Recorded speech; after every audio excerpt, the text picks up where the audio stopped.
खैरताबाद गणेश मुल्क भर में अपनी हाइट के लिए, लंबाई के लिए जाना जाता है। इस साल भी खैरताबाद का गणेश इंडिया में सबसे लंबा होगा। इसकी तामीर पर करीब 1 करोड़ रुपए खर्च किए जा रहे हैं।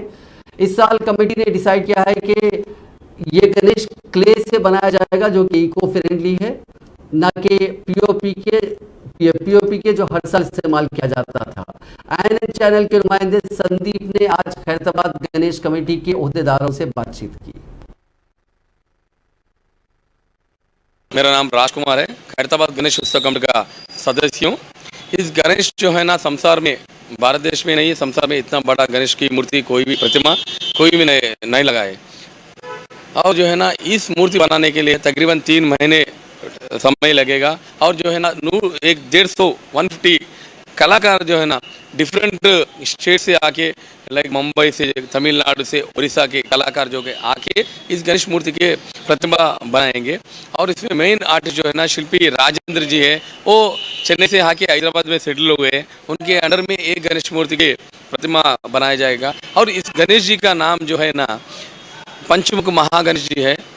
जो ये जो है ना, इस बार जो है ना, इंडिया में सबसे बड़ा गणेश है। और इस बार स्पेशलिटी क्या है बोले तो, इस गणेश को जो है ना, कंप्लीट मट्टी में बना सो है। क्या मट्टी में इतने साल आप देखे तो जो है ना, अपन पीओपी से करे। ये 1954 में स्वतंत्र सेनानी शंकरैया साहब जो है ना, वो 1 फीट से स्टार्ट करे।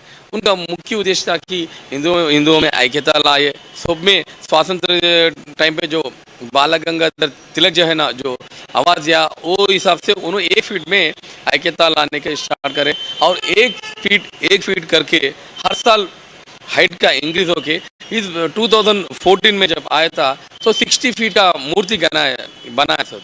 जब मूर्ति का हाइट बढ़ा है तो जो चौड़ाई भी बढ़ा था, तो अपने रोड जो है ना, उतना बड़े नहीं है। तो हम लोग क्या सोचे, इसको इधर स्टॉप करेंगे और हाइट डिक्रीज करेंगे। और पब्लिक जो है ना, नहीं, ये खैरताबाद का मूर्ति जो है ना, हाइट छोटा करे तो उसका प्रामाण्य बहुत कम हो जाएगा।